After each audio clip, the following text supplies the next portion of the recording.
নিজের সংসারটাকে কিন্তু সুন্দর করে সাজানো যায়। Hello everyone, good morning. কেমন আছেন আপনারা? আশা করছি সবাই ভালো আছেন ও সুস্থ আছেন। আমরাও বেশ ভালো আছি। আমার নতুন একটি ভিডিওতে আপনাদের সবাইকে স্বাগত জানাই। আজ মঙ্গলবার আর এখন ঘড়িতে বাজে সকাল 4টে। এখন থেকে আপনাদেরকে সাথে নিয়ে আজকের ভিডিওটি শুরু করলাম। আশা করি প্রতিদিনের মতন আজকের ভিডিওটি আপনাদের বেশ ভালো লাগবে। ঘুম থেকে উঠে প্রতিদিনের কিন্তু একটাই কাজ হচ্ছে সবার প্রথমে বাসি কাজগুলো সেরে নেওয়া। আর আজকে যেহেতু একাদশীর পরের দিন, মানে আজকে দ্বাদশী, তো আজকে পারোনার টাইমটা না অনেকটা সকালে, ওই 5:30 থেকে কিন্তু 8টার মধ্যে। সেই কারণে আজকে কিন্তু অনেকটাই সকালে ঘুম থেকে ওঠা। তো ঘুম থেকে উঠে প্রথমে আমার রুমটা আর বাবার রুমটা কিন্তু নিত্যদিনের মতো নিয়ে ঝাড় দিয়ে নিয়েছি। আর তখনও দেখছি মা ঘুম থেকে ওঠেনি, তো লাস্টে কি করলাম, মাকে ডেকে দিলাম। মা তো উঠে সকালে রান্না বান্নাটা করবে, তারপরে আবার মারা কিন্তু 6:30টার মধ্যে একটু বেরোতে হবে। মারা আর হাজব্যান্ড যাচ্ছে একটুখানি কলকাতায় একটু কিছু কাজের জন্য, সেই কারণে দুটো রান্নাই কিন্তু একসাথে করতে হবে। তো মা বলল সকালে যেহেতু নিরামিষ খাবো, উপরে রান্না বান্নাগুলো আমি করে নেবো, তুমি নিচের কাজগুলো করে নাও। তো মা পাশেই কাজ করছিল কিছু, আমি সেই জন্য বাড়িটাও কিন্তু ঝাড় দিয়ে নিলাম। আর আজ জানেন তো, ঝাড় দিতে খুব একটা ভয় পাইনি, ওই যে মা তো পাশেই ছিল সেই কারণে। আর দেখুন বাইরেটা কতটা পরিমাণে অন্ধকার, তখন বাজে ওই 4:10 থেকে 15 নাগাদ, এর থেকে বেশি হবে না। তো এই জন্য একটুখানি তাড়াতাড়ি কাজগুলো করছিলাম। আবার স্নান করে ওপরেও যেতে হবে, মায়ের সাথে রান্না বান্নাগুলো একটুখানি হাত লাগিয়ে দেবো। তো মা বললো বেশি কিছু রান্না করবো না সকালের তো, আর অত সকালবেলা বেশি ভারী খাবারও কিন্তু খাওয়া যায় না। এই যে এদিকে কিন্তু ঘরটা আমার ঝাড় দেওয়া হয়ে গেছে, আর সিঁড়িটাও কিন্তু আমি ঝাড় দিয়ে নিয়েছি। তো তারপরে বাইরেটা ঝাড় দিয়ে নিলাম। আজকে না খুব একটা বেশি নোংরা নেই, ওই কিছু গাছের পাতায় আছে। আর এখন জানেন তো পাতাগুলো এতটা পরিমাণে পড়ে যে শুকনো পাতা, তো সেই জন্য অনেকটা কিন্তু নোংরা হয়ে থাকে। তো ওই কারণে 2 থেকে 3 বার কিন্তু ঝাড় দিতেই হয়। এদিকে বাইরেটা ঝাড় দিয়ে কিন্তু গোরদুয়ারে জল দিয়ে দিয়েছি, গঙ্গার জল। আর এরপরে তো আর আজকে আর ঘরটার মুছবো না, তো সেই জন্য গঙ্গা জলটা দিয়ে কিন্তু আমি ঘরে চলে এসেছি। ঘরে এসে স্নান করে কিন্তু ওপরে চলে গেছি ঠাকুর ঘরে, মায়ের সাথে কিছু টুকিটাকি করে দেবো। আর এদিকে দেখুন রান্নাবান্না কমপ্লিট হয়ে মা আর হাজব্যান্ড একটুখানি খেয়ে কিন্তু বেরিয়ে পড়েছে কলকাতা যাওয়ার উদ্দেশ্যে। তো ঘরে এসেছি, আমাদের এখনও কিন্তু খাওয়া দাওয়া হয়নি। তো ঘরে এসে আগে কিন্তু গীতাটা পড়ে নিচ্ছি। সকালবেলা আর অত তাড়াহুড়োতে না কোনো কাজটাই ঠিকঠাক করে হয় না, তো সেই কারণে এই যে এখনই কিন্তু আমি গীতাটা পড়ে আবার ভাবছি উপরে যাব একটু খেয়ে নেবো। তখনও 8টা বাজেনি তো, আর 8টার মধ্যেই আজকে পারনা করব, তো সেই জন্য এখনও তাতানের দিকে ঘুম থেকে ওঠেনি। তো এই সুযোগেই কাজগুলো কিন্তু করে নিই। এই যে ওপরে চলে এসেছি, ওপরে এসে কিন্তু খেয়ে নিচ্ছি। ওই যে বললাম আজকে বেশি কিছু রান্না করা হয়নি, শাক করেছিল আর মা একটুখানি আলু সেদ্ধ করে দিয়েছিল, ওই দিয়ে কিন্তু সকালের খাওয়াটা আমাদের বেশ ভালোই হয়েছে। বলুন তো, সকালবেলা আলু সেদ্ধ ভাত হলে বেশ কিন্তু তৃপ্তি করে ভাতগুলো খাওয়া যায়। আমার যেরকম আলু সেদ্ধ হলে কিন্তু আর কিছুই লাগে না। আপনাদের কার কার এরকম হয় একটুখানি কিন্তু জানাবেন। এই যে ঘরে এসে আজকে ভাবলাম কি, যেহেতু এখন আর কোনো কাজ নেই, ওই দুপুরবেলায় অল্প একটু কিছু রান্না করলেই কিন্তু হয়ে যাবে আমাদের 3 জনের। তো ভাবলাম আজকে যেহেতু ফাঁকা সময় আছে, তো সেই কারণে ঘরটা কিন্তু ঝেড়ে নিই। ঘরটা কিছুদিন আগে ঝাড়া হয়েছে, খুব একটা নোংরা পড়েনি। ওই খাটের ওপর টোপর একটু হালকা ধুলো পড়েছে, সেটাকেই হালকার ওপরে কিন্তু করে নিচ্ছি। প্রথমেই না খাটটা পরিষ্কার করে নিচ্ছি। কিছুদিন আগে একটা ভিডিওতে আমি বলেছিলাম আমার খাটে কিন্তু ওই হালকা হালকা সাদা সাদা কিন্তু দাগ পড়ে যাচ্ছিল, কি কারণে হচ্ছিল সেটা আর বুঝতে পারছিলাম না। হাজব্যান্ডকে বলার পরই ওর অফিসের প্রোডাক্টের মধ্যে একটা প্রোডাক্ট ছিল, সেটা বললো কি লাগাও, দেখো ঠিকঠাক হয়ে যাবে। জানেন তো সত্যি খুব সুন্দর কাজ করেছে, কিন্তু আমি সেকেন্ড টাইম কিন্তু ইউজ করছি। দেখুন একবার প্রথমে স্প্রে করে নিয়েছি, তারপরে কিন্তু একটা শুকনো কাপড় দিয়ে বেশ ভালো করে মুছে নিচ্ছি। একদম না সামনে থেকে দেখে মনে হচ্ছে একদম নতুন নতুন খাট, 2 বছর পুরনো খাট যে একদমই কিন্তু বোঝাই যাচ্ছে না। প্রত্যেকটা জায়গায় কিন্তু আমি এইভাবে পরিষ্কার করে নিচ্ছি। আর আগে জানেন তো ডিজাইনগুলোতে না খুব খুব নোংরা পড়তো, পরিষ্কার করতে পারতাম না। আর এখন ওই স্প্রেটা হওয়াতে খুব সুবিধা হয়েছে, খুব সুন্দরভাবে কিন্তু নোংরাটা বেশ সুন্দর করে উঠে যায়। এই যে আমার খাটটা পরিষ্কার করা হয়ে গেছে, আর স্ট্যান্ডগুলো কিন্তু মুছে নিয়েছি। আর ওই যে দেখছেন সাইডের যে ফুলদানিটা, আর তাতান জানেন তো এখন দাঁড়াতে শিখেছে, ওই ফুলদানির ফুলগুলো শুধু শুধু দাঁড়ায় আর টেনে টেনে ছিঁড়ে ছিঁড়ে খাটের নিচে ফেলে দেয়। এই হচ্ছে আমার নিত্যদিনের হচ্ছে তাতানের কাজ। আর নিত্যদিন সকালে ওগুলোকে আমি টেনে টেনে পরিষ্কার করা। এই যে খাটের পরিষ্কার করা হয়ে গেছে, তো তারপরে কিন্তু ওই পুরনো শোকেসের উপরে সমস্ত জিনিসগুলো পরিষ্কার করে নিচ্ছি। ফুলের টবগুলোকে হালকা করে পরিষ্কার করে নিয়েছি। আর ওই সাইডে তাতানের কিছু খেলনা থাকে, সেগুলোকে সুন্দর করে সাজিয়ে রেখেছি। এত খেলনা হয়ে গেছে, আর ও তো খেলা সেরকম খেলে না, ওই যেটাই ধরে সেটাকে কি করে মুখে নিয়ে নেয়। মুখে নেয় বলে আমি খুব একটা ওকে খেলনা এখন দিই না। সমস্ত খেলনা খুব হালকা হয়, সেগুলো ওকে এখন দিই।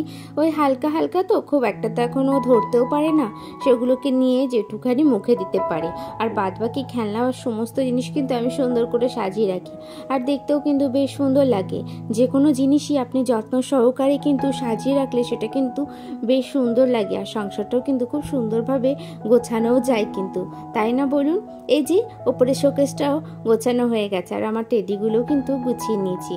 কিছুদিন আগে তো বললামই যে ক্লিন করেছি, ওই কারণে খুব একটা ডিপ ক্লিন করতে হলো না। আর আমি প্রত্যেকটা দিন চেষ্টা করি হালকা হালকা করে কিন্তু সমস্ত জিনিসগুলো মুছে নেওয়ার, তাহলে খুব একটা কিন্তু নোংরাটা পড়ে না।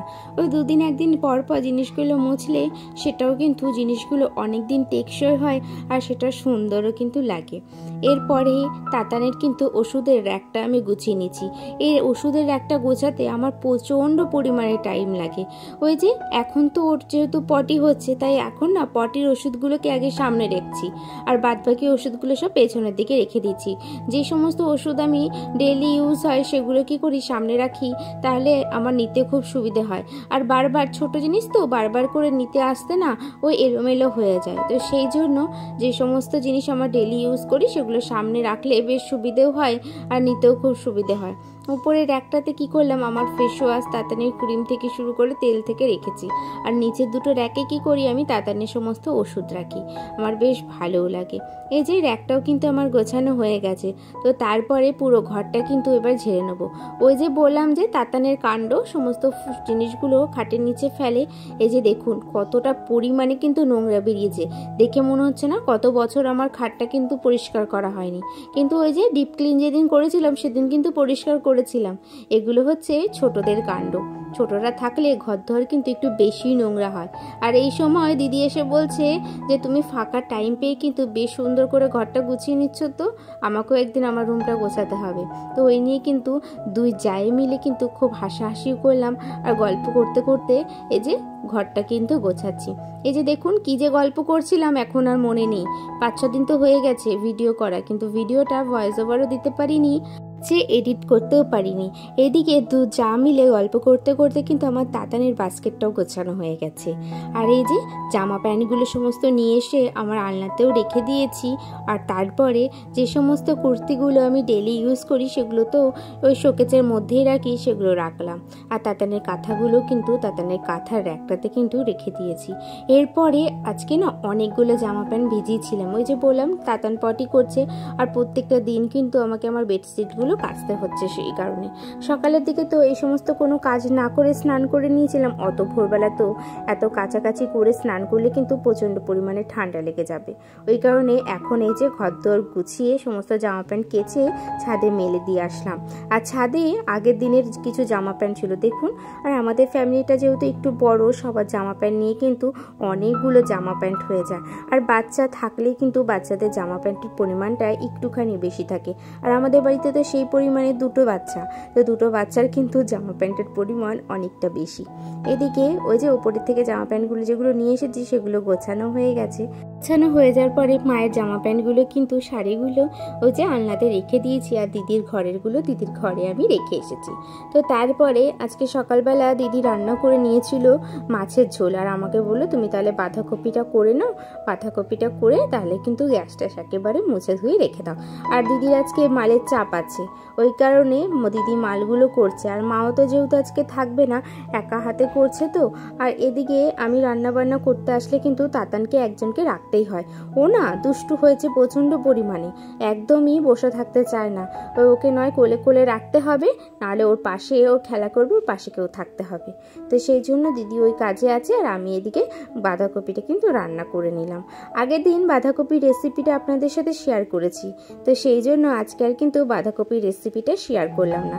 যেইভাবে আগের দিন রান্না করেছিলাম ঠিক সেইভাবেই রান্না করেছি, শুধু আজকে একটু ঘি দিইনি, ঘিটা না ফুরিয়ে গেছে ঘরে, তো সেই কারণে ঘি ছাড়াই কিন্তু রান্না করা হয়েছে। এদিকে আমার রান্নাবান্না কিন্তু সমস্ত কমপ্লিট হয়ে গেছে। আজকে তো আমি কিছু রান্না করিনি, শুধু বাঁধাকপি করেছি, আর দিদি মাছের ঝোল করেছে। শোল মাছের ঝোলটা কমপ্লিট করে রেখেছিল আগে। রান্নাবান্না করার পরে প্রত্যেকটা দিন যেই কাজটা করে থাকি সেটা হচ্ছে গ্যাসটা মুছে নিই। আর এই দুটো দিন কিন্তু গ্যাসটা না আর সাবান দিয়ে মুছছি না, ওই হালকা করে নেতাটাকে ভালো করে ধুয়ে নিয়েছি, তো তারপরে কিন্তু গ্যাসটা মুছে নিয়েছি। আর যে কোনো জিনিস কিন্তু যদি আপনারা ভালোবাসার মাধ্যমে করেন, সেই জিনিসটা কিন্তু সৌন্দর্য কিন্তু দ্বিগুণ বেড়ে যায়। সেটা হালকা করে করুন বা সেটা ভারী করেই কিন্তু করুন, ভালোবাসাটাই হচ্ছে মেন। যে কোনো সম্পর্ক ভালোবাসা দিলে কিন্তু সেই সম্পর্কটা কিন্তু দীর্ঘদিন টিকে যায়। আর সেই সম্পর্কের মধ্যে যদি তিক্ত ভাব চলে আসে, সেটা কিন্তু ওটাই আপনি চেষ্টা করুন না, কিন্তু সেটা তিক্ত ভাব হয়ে গেলে সেটা কখনোই কিন্তু টিকতে চায় না। তো সেই রকমই সব জিনিসকেই কিন্তু ভালোবাসা দিয়ে করতে হয়। তো এদিকে দেখুন অনেকক্ষণই আপনাদের সাথে গল্প করলাম, তো আমার কিছুটা কাজ এগিয়ে গেছে। মুছে কিন্তু বাসনগুলোও ধুয়ে নিয়েছি। আর ধোয়ার পরে এখন যেহেতু দুপুর হয়ে গেছে, সবাই তো খেতে বসবে।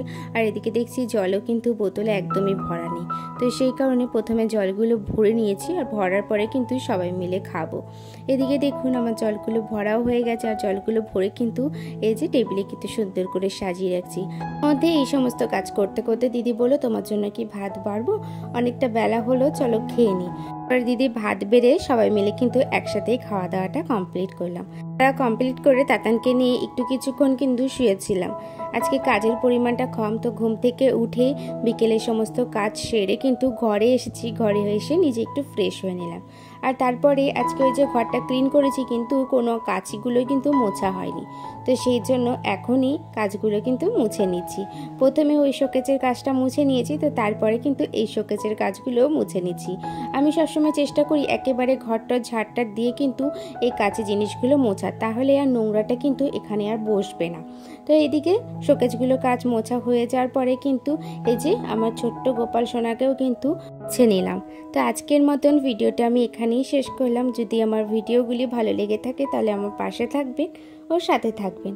এই যে পুরো রুমটা কিন্তু ক্লিন করার পরে আপনাদের সাথে সেটাও কিন্তু শেয়ার করলাম। তো চলুন দেখা হচ্ছে অন্য একটি ভিডিওতে।